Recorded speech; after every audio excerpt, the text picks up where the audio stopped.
show how much our music is impactful throughout the world. So check it out. Make way for the king! The king is here! Make way for the king! Rastafari! Humble king! You're welcome! You're welcome, my lord! Rastafari! Feel at home! Feel the free breeze of the sun! Welcome, Sizzla!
Are the king of it. I mean, does that mean you're not the only spokesperson of it, but you are the preeminent one? Yes. Why Jimmy Cliff? Why is it you that is so strong in it?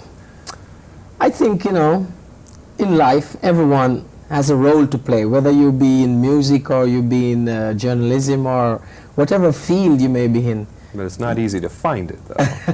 It's out there, but we've got to find it. Right. Well, I have found my role, and my role in the reggae music business seems to be the one of a shepherd, because I've always been, not by choice, but it happens that I've always been the one who is out there taking it to another level, taking it there, for instance, to England, to Africa, first in a full-length movie, and all that kind of thing.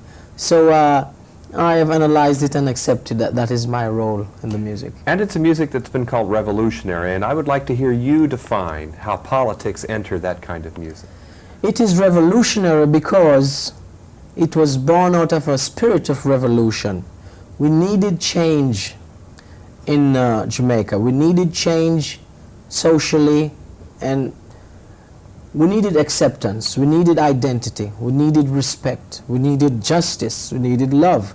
Because since the so-called dismantling of slavery, we have been left marooned in an alien environment without any proper means of survival. And you say in the film, it's gone but not forgotten. That's right. Right. So that spirit of revolution is what created the music. Relate it now, if you would, to the 60s and early 70s, because music across the board seemed to have political content to it, unlike now, it would seem. The 60s was a very political climate time, more than such of the 70s, especially with artists and musicians. And it drifted a little, but the essence of it still remained in the 70s. Now, in the 80s, it's not so much so. It's a lot more glitter, and people just want to dance. But people still want message. People still want that to be uplifted in a song, or, you know, told something nice in a song, make a statement in a song. There are the people out there who are still waiting for that, you know, who are looking for that. At least they look to me for that in my music. And if when I don't do it, they say, what happened? You're selling out. I know you've had that kind of pull in one direction or the other. It's like ultimately you have to decide you don't care what they think because you know what you want. Yeah. And that has got to be the most important, I guess. That is the most important thing. So what I'm trying to do the stage that I am with my career is trying to find a balance between those two personalities of the rebellious side, who always wants to make a statement about society and what is right and what is wrong, point a finger, and the other side, which is a milder, more peaceful side. I am in the process of trying to find a balance between those two. The Harder They Come has been called a cult film, but have as many people seen that film as you would wish? I think not. Not as no. I would have wished that a lot more people have seen it. Like I think a lot more people will see Club Paradise, but stay with that, because in Club Paradise are all of the things we've been talking about, unlikely as that might seem, because there's some telling exchanges where you reject the Belafonte Island in the sun.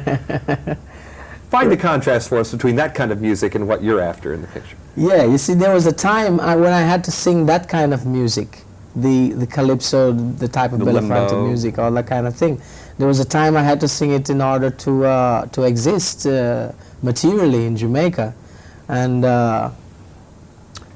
when we decided to do this film, that particular scene was supposed to be a parody of a Broadway music.